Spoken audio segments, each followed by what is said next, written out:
This is a map of the United States that shows the population change in residents. States like Utah, Idaho, Texas have huge population increases as a percentage, as opposed to states where they actually had negative population growth. Population growth is one of the key factors in economic success. It is one of the key factors in wealth creation. Now, this is just the last 4 years. Those states that had high population growth also had massive changes in their home prices.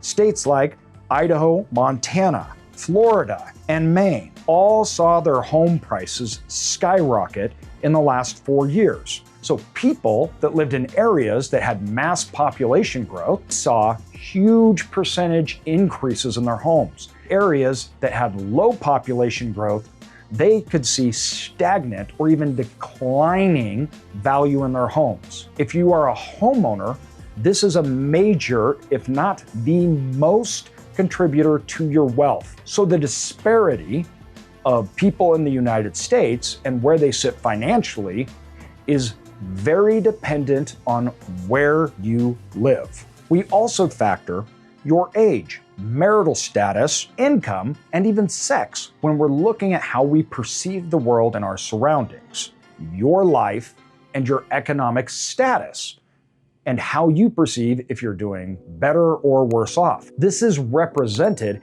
in the massive shift and change that we see of people in the United States in their political leanings. We can see this as we look at the spread of voters and incomes. The Democratic Party is vastly represented by lower income and upper income, where the Republican Party is vastly represented by the middle of the income spectrum. Under 30 is vastly Democratic with 60%. The older you get, the more that shifts to being Republican. Now, although this is politics, it does show the vast change in our perception of the reality that we live in. Baby boomers that are married and wealthy versus millennials that are lower income and unmarried see the world in very different ways.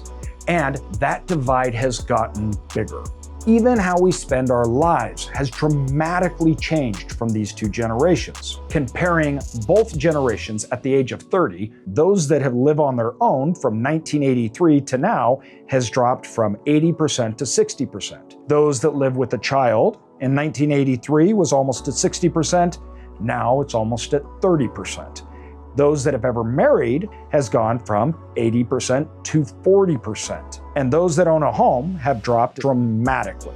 Just take a look at the daily lives of men in the United States from 2000 to 2019. When you look at the average daily hours, the activities like sleeping, working, socializing, and household activities have changed dramatically. It is a complete change in the way these generations live their life, view the world, and it shows a large divide. This is spurred on by urbanization.